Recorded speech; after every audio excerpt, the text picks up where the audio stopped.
Have a look. Ladies and gentlemen, my name is Tokimaru and I am here to have a look at Air Hockey Roguelike. Quite a descriptive title. My only criticism is that it should probably be called Air Hockey Roguelite as opposed to Roguelike, but that's neither here nor there. As the title suggests, it is an air hockey roguelite by a Spanish-speaking solo indie developer named Taxi95, and as far as I can tell, this is the only published game that they have. I couldn't really find any information about them, but this is the one game that they have on Steam. And if I jump into the options menu, you'll see that the only options that we have at all are the languages Spanish or English. Now, first of all, in terms of the translation, there aren't actually that many things in the game that have long descriptions. A couple of them are simply a couple of words long. A couple of them require longer descriptions, but from what I can tell, the translation seems to be pretty good. My one big problem with this, and it seems like they may have fixed it in a patch. I did notice that there was a patch for this game, and my problem that I had doesn't seem to be happening anymore, but this is one of many bugs that the game has had, is that despite the fact that I would set it to English, at several points during my initial playthrough of this game, the language would either actually still be in Spanish or randomly switch to Spanish at some point during the playthrough, or some things would be in Spanish and some things would be in English. It was easy enough for me to get through because most of the descriptions are fairly obvious in what they do, regardless of whether or not you speak Spanish. But that was one of my big criticisms about the translation of the game, is the fact that the translation wasn't working properly. But it seems like a patch has probably fixed that. Now, as for the rest of the options menu, there isn't one. There are so many very, very basic options that this game should have. Number 1, full screen on or off.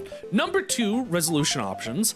Number 3, volume sliders. The music in this game is extremely loud, and there's no way for you to turn it down other than turning down your overall PC volume.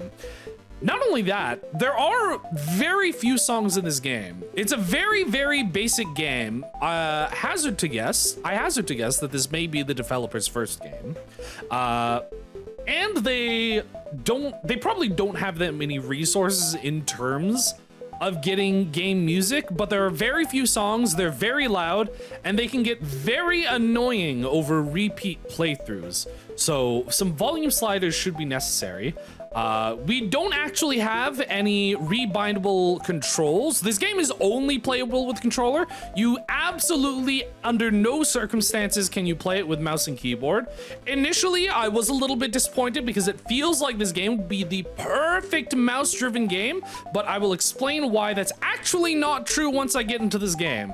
I did see in the reviews for this game that one of the criticisms that somebody had was that this was the perfect game to be mouse-driven. I actually disagree with that, and you'll see why in a bit, but I do think that you should probably be able to play this game with keyboard, and in addition to that, you should have rebindable keys. There aren't actually that many controls in this game, which you will see shortly, but bare minimum, you should have rebindable keys. So like I said, very, very, very sparse options menu.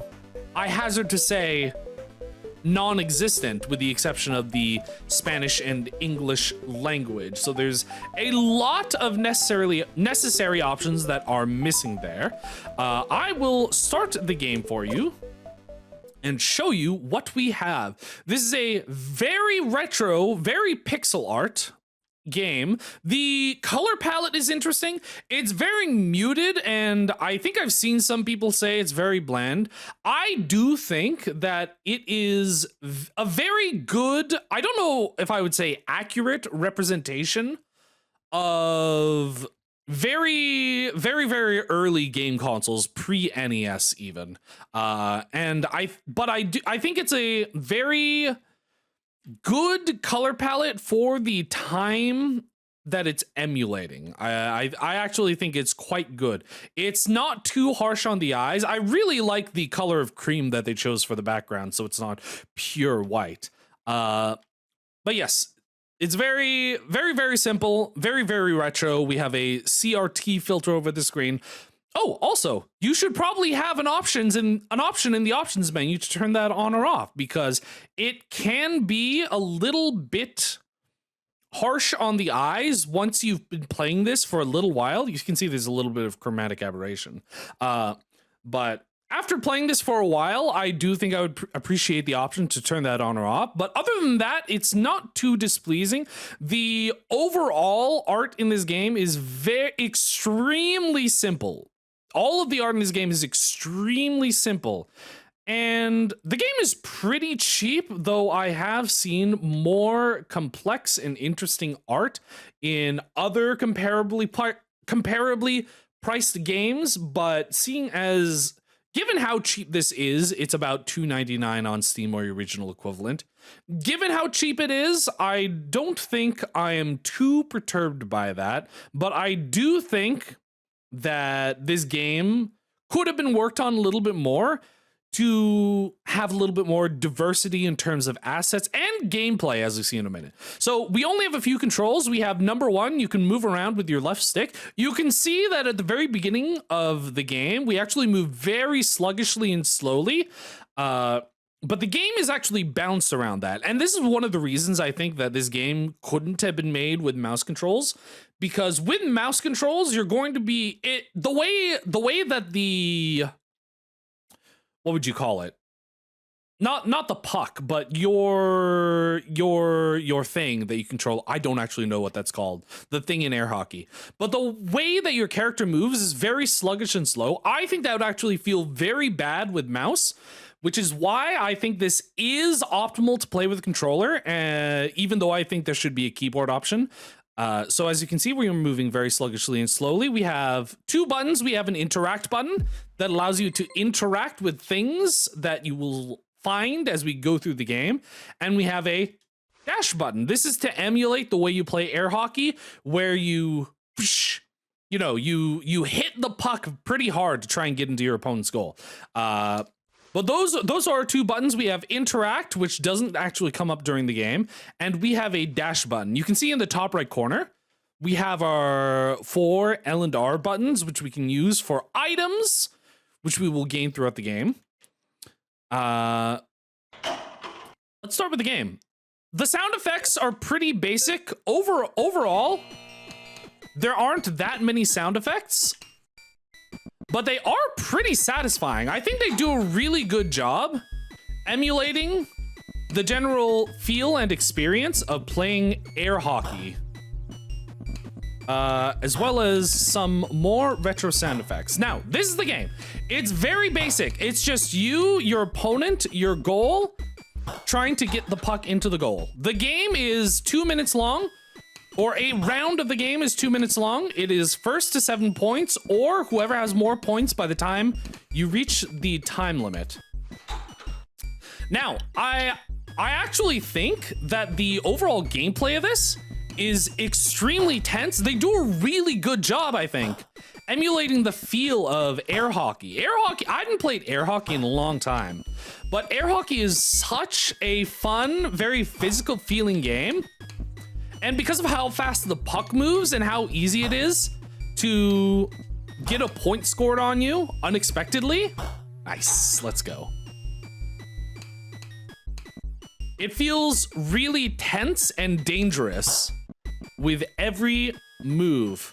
Now, I have a couple of criticisms about the gameplay. Number one, the AI isn't that complex. All they do, they have 2 modes basically. When the puck is on their side, they just try to move toward it and try to hit the puck down into, not even necessarily always toward your goal, but simply down. They try to aim it downward, and when it's on their side, the only action that they have is that they try to move towards the puck. I'm not trying to win now because I'm trying to explain specifics about the game. Whatever, let's just let this run out. when the puck is on their side, they just try to move towards the puck. And this actually ends up causing a few problems, I think, in terms of the way the game works. I'm going to, quote unquote, insert another coin and play again.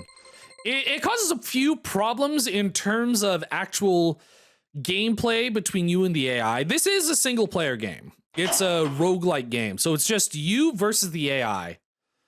And I think that air hockey, part of it is sort of trying to gauge how your opponent moves and acts, and sort of trying to abuse that in order to score a goal. And because the AI is so simple, what often happens is, because of the way the map is designed, you get it stuck in the corner here. It's sort of hard to get it to the center of the screen. So when it gets like stuck in the corner, they just hit it towards the corner again. And it's hard to hit it out to the center without leaving yourself open. Additionally, one sec, let me try and get one of us to score a goal. Let me just let him score a goal. Additionally, I think because the AI is so simple, it's really easy. Once you get the hang of it, whoops, that's my bad. I completely, I'm a fool.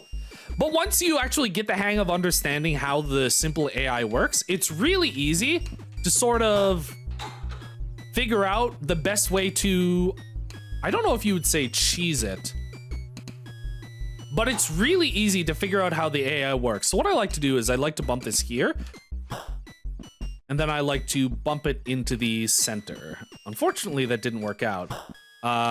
It does get easier as you go through the game and get abilities and power up your stick, your puck, I don't know, your thing. It gets easier to abuse the AI as you go through. At the very beginning, it's actually really difficult at the very beginning because you're so slow and your shots are so weak that it's difficult to like get into a good position to abuse the AI. But the AI is simple enough that it is rather abusable once you actually get used to the way it plays. Sorry, I'm distracted because I'm trying to talk. I beat this game about 2 or 3 times with a caveat, which I will explain in a little bit. Now, this game, additionally, because of the way the AI works, what happens is occasionally you'll get stuck in situations where I don't know if it's possible for me to replicate this, but because it just goes straight towards the puck when it's on their side, if the puck is slowly moving behind them, it can get into a situation where it traps the puck in the corner of their side. And I've had that where it completely brought the game to a complete stalemate because a combination of the wacky AI and the way the sort of collision physics works in this game. I messed that up. I was trying to abuse the AI there. Combination of the simple AI and the way the collision physics work in this game, it's very slippery and wonky, which kind of works toward the feeling of traditional air hockey where it's sort of chaotic and easy to accidentally score a goal on yourself. But you can get the puck stuck in a corner, and I've gotten it stuck in the corner a few times with absolutely no way to reset it, and that's caused me to lose a few runs simply through no fault of my own. I need to try to actually win this so I can move on and show you the rest of the game. Ooh, we were close there. We almost got it stuck in the corner. I don't know if you noticed that. Additionally, sometimes when it gets almost stuck in the corner, what happens is because of the physics, it ends up launching the puck in a random unpredictable pattern that causes it to score a goal on you for no fault through no fault of your own.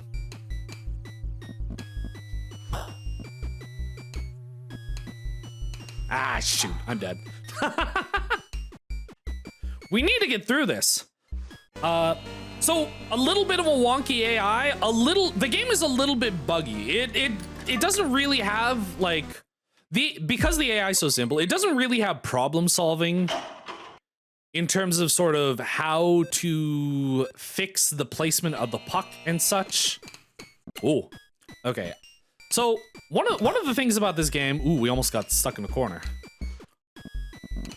So because this is a roguelike game, obviously they want to try to make every stage a little bit different, but the game is extremely simplistic in terms of its mechanics and what little sort of levers they can change and adjust to try and make every level different. They're very limited in that scope. I think they could have done a lot more to diversify the gameplay in each stage and to try and make enemies more interesting. But you may notice there, the enemy is a little bit bigger this time. Basically, the only way that stages change, other than occasionally the court changes. So now I'm trying to abuse the AI by shooting this into that corner and then shooting this up here. Because the AI is extremely predictable, they'll almost always do the same thing. And it's really up to you not being completely accurate with the weird physics to mess up. To cause you to mess up. Nice. So as you can see there, he scored on himself because all he's programmed to do is go toward the puck, but because the puck was behind him, he couldn't actually get it. So yeah, now you can see it's like pretty easy to actually abuse the AI. But yeah, like I said, you'll see in a moment, there isn't that much diversity in terms of the gameplay between you and the AI. It's really mostly a game of skill and then trying to choose certain passives and active abilities to allow you to overcome some of the bosses, which do have some interesting abilities you'll see in a second. I'm going to go with cooldown, which is going to reduce the cooldown of my dash. You have 4 basic stats. You have power, which is the strength at which you hit the puck with your basic movement. So you can hit the puck through basic movement, or you can hit it through the dashing. If you increase your strength, then you can hit it harder with your basic movement. There is velocity, which is the speed at which you move your puck. There is the dash. I believe that's either dash strength or dash length or both. And then there's the dash cooldown. You get to choose one of 2 upgrades for those after every game. And then you get to choose a path. The path is pretty straightforward. The map on the left is basically irrelevant. All that it tells you is the amount of events that happen throughout the game. So you start with 1 game, and then you have 1, 2, 3, 4, 5 events before you reach the boss. And then I believe there are 2 or 3 maps in total. They don't introduce new or interesting events other than what is available from the get-go. There might actually only be 2 bosses. There are a set number of bosses. There aren't different bosses per stage. So for our first stage, we have this light bulb boss. I'll explain what that does when we get there, but it's been the light bulb boss every single time I've gotten here. And the bosses stay the same throughout every single playthrough.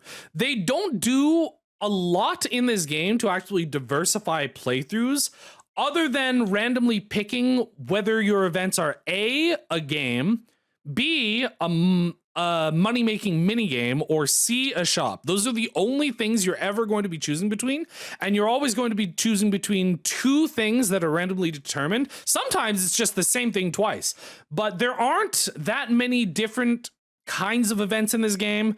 There aren't that many ways that they diversify the actual gameplay. The only thing that actually changes for the most part throughout the game is what buffs you get and what items you can buy in the shop. But other than that, it feels like once you've beaten the game once, you're basically done, with one exception, because I don't think, even though I do think it does a really good job emulating an interesting air hockey experience, the AI doesn't really change It's very predictable. The AI doesn't change. The AI in general is very predictable. And the overall gameplay basically doesn't change. So once you actually are able to predict the AI's movement, 90% of the time, unless you're physically unskilled or you're having trouble actually aiming things in the right way, 90% of your games are going to turn out pretty much the same. Sometimes you get unlucky because the AI breaks the game and shoots everything in your own goal. But other than that, I think that beating the game once and then beating the game on a separate mode that unlocks after you beat the game is pretty much all that's pretty much the only draw of the game. I feel like it doesn't feel interesting or diverse enough in the amount of activities you have to warrant playing through the game multiple times, unless you're really, really into fighting the exact same AI with the exact same stipulations for like 15 matches in a row. I'm going to move on to the next one so I can show you, or so I can try to get to a few other events. So as you can see, we have the exact same map. We have the exact same map. We have the exact same song, which is actually really nice. It makes the game feel really tense. But it's also the only song that plays, barring one exception. There we go. You're dead. I am a fool.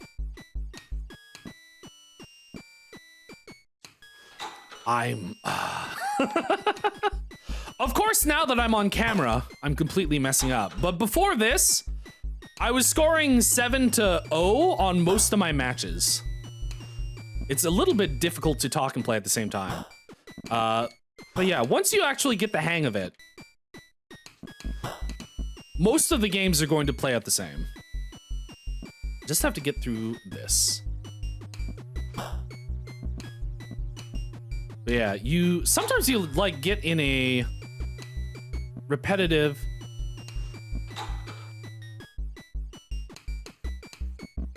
cycle where it gets stuck on the side of the board.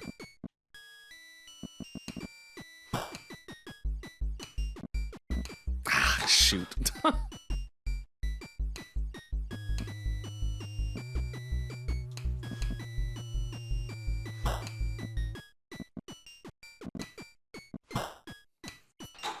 Oh. Let me see if I can show off one other thing. So this game is overall pretty buggy. Like I said, there was the Spanish language bug that appears to have been patched. There are a couple other bugs that I ran into. Like I said, I've beaten this game about 3 times. Plus a couple of additional times because bugs kept on causing my game to crash. Like I said, if the AI gets stuck in the corner, then unfortunately you just lose. It sucks to be you. It just scored on itself because it doesn't know how to do things behind it. I scored on myself because I'm bad at this game, apparently.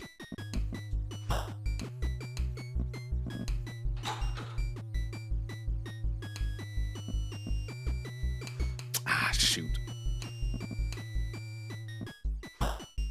But like I said, there was another bug. I'm not sure if it's going to happen now, but it was working pretty consistently the last time I checked it. I accidentally quit the game in the middle of a match. You can save games and come back to them later, but I accidentally quit the game in the middle of a match because I had to leave and do something. And then when I came back, the game was complete. The match was completely beaten. And that ended up skipping one match, and then I wanted to test it to see if I could replicate the bug, and it completely crashed my run. Shoot, I messed up. It basically...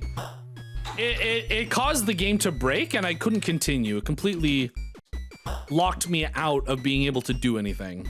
Let me just get through this to see if I can show you some of the other events. Okay, so now that I'm at 3, I'm gonna let them score. Now that I'm in the lead, you'll see that, oh, well, maybe I can just sit here. Fortunately, this game does have one minor balancing thing. That is, if nobody does anything for long enough, it resets the puck to the center of the field, which I do appreciate, because I was wondering, if I'm just in the lead, can I simply stall the game out and win like that? Because now I'm in an unfortunate situation where I am close to losing, but I should be able to stall it out another 30 seconds if I'm not bad. Oops.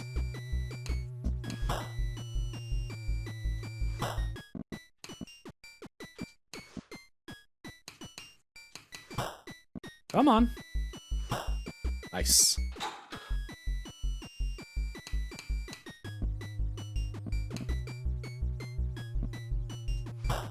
So yeah, pretty much every game... Oh shoot, that's fine.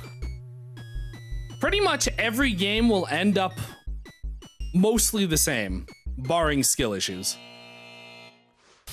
Okay, so now that I've won, we can choose another power-up. I'm gonna do cooldown again, because I think that's optimal. Let me see a shop.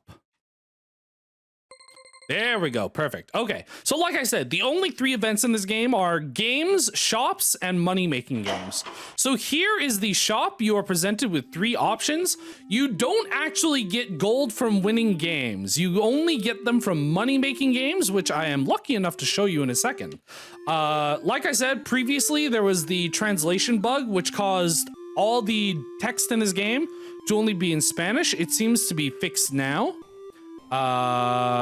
There was one other bug that I encountered that I don't think I'm seeing here. There was one item in the shop. I believe it was either the discount item or an item that adds a 4th shop option. That was a bug that caused all the options in the shop to become the same thing. And you could only use each item, like you could only use each active item once, but if they were all copies of the same item, if you use it once, then you can't use it again. I'm not sure if they fixed that bug because I don't think I've gotten the item that actually causes it. Let's just grab this. Okay, now that we're at 1 gold, we have no way of actually getting more gold through games. We have to go to the money-making game. This is the 3rd of 3 unique events that you can get in this game, and that's it. So you basically have these skill shot challenges where you can only stay in the bounds of this box, you can hit this puck, and you can reset the puck. And your job is to try and get the puck into the goal as fast as possible, because the amount of money that you're able to earn from the game is slowly going down. Oh my god. What the hell? What the helly? I swear I'm actually good at these. So unfortunately I only got 1 gold there, but that's the only other thing you can do in this game. You can play games, you can buy in the shop, and you can do these skill shot challenges. There are a few different configurations for the skill shot challenge, but other than that, there's nothing to do in the game. So like I said, the diversity of actual events, the diversity of gameplay, and just the overall experience of playing the game ends up being pretty samey after a while, which is unfortunate because I do think the actual base gameplay, the base air hockey gameplay of this game is actually pretty fun. It ends up being really tense and really fast paced. The only thing that detracts from the basic gameplay is the simplistic AI, which I think could be improved, but given this seems to be the developer's first game, that might be a little bit of a problem because I've never actually seen anybody else. Oh good, he scored on himself. I've never actually seen anybody else attempt an air hockey game, air hockey type game. So the idea is extremely unique, which is one of the things, which is why I was drawn to it. I love roguelites. Oh, we almost got it stuck again. I love roguelites. The idea of an air hockey roguelite is extremely unique, and especially because I've never played like a digital air hockey game like this. Ooh. Because it does get rather tense. But yeah, that's pretty much, with the exception of I haven't gotten any active items to show you yet. With the exception of that, that's pretty much everything there is to the game. When you get to the bosses all have unique abilities, but there are only 2 or 3 unique bosses. There are only 2 or 3 unique bosses, and then once you've experienced those, that's pretty much... Oh my god, am I going to die here? That's pretty much all that the game has to offer. Let me try to actually get into a tie scenario here. Okay, so when you're in a tie scenario and the timer reaches 0, it starts to do this. Oh, it didn't happen. I accidentally won. The screen starts to shake and you keep playing until somebody scores a goal. But yeah, like I said, unfortunately, there's just not enough meat on the bone, even though I think the basic gameplay elements are pretty fun. I think overall, the game ends up not being that interesting. I did enjoy these skill shot challenges the first time I was introduced to them. Oh my god. The first time I was introduced to them. But once you get the hang of it, once you've seen all of them and you get the hang of where you want to aim, they're all pretty, they're not too difficult, and they don't really change it up other than just adjusting the configuration and the amount of coins that you get from winning the challenge. So yeah, I pretty much showed you everything barring the boss. Let me actually see if I can get to the boss here. I pretty much showed you everything barring the boss, which we will get to now. Okay. Let me just show you what this boss does. So, for the most part, it's a normal game. Oh yeah, this is the other song. Like I said, there's only one song that plays in the match, with one exception. That exception is this. This is the boss music.